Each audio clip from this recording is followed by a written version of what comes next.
Grog is stressed. He keeps trying to pick the perfect stock. He bought Ice Company in summer, it melted. He bought Fire Company in winter, but dry wood was rare. Grog realizes that betting on one tribe is dangerous. He needs a better way. But first, Grog is not an advisor. Do not listen to Grog for financial advice. He is a caveman. Now, Grog wants to understand, what is a fund? Imagine Grog and his friends want a feast.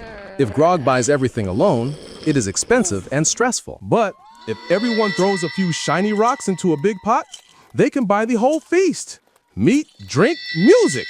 This is a fund. A group of people pool their money together to buy a basket of many assets, like stocks, bonds, real estate, or commodities. You own a slice of the basket, but who decides what goes inside the basket, or who manages the fund? That is where it gets interesting. First, there are index funds. You hear about these on the cave internet. Just buy the market, they say.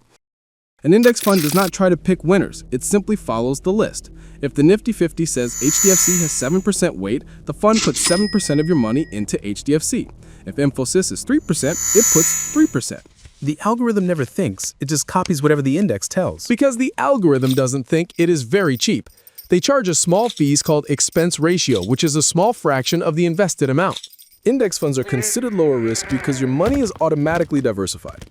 For example, if you invest in a fund that tracks the Nifty 50, your money is spread across 50 different companies. So if one company falls, the impact is smaller because the other 49 companies balance it out.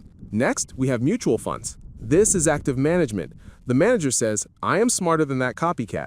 I don't just blindly follow a list. I will pick the best companies to beat the market. But wisdom is expensive. The fees are higher than index funds. Active mutual funds usually charge a higher expense ratio for this stock-picking effort. And the sad truth?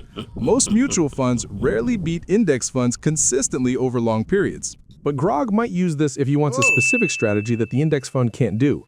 Then there are hedge funds. These are private investment funds. They are a VIP club only open to accredited investors, the super rich.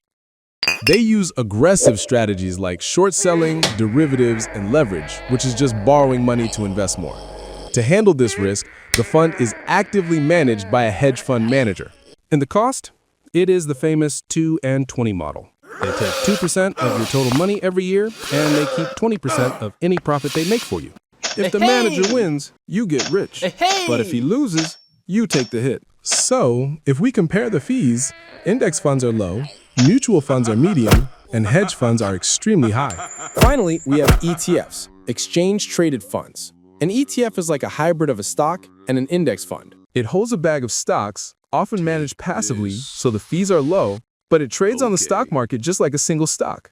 For Grog, this is often the best choice. Cheap, diversified, and fast.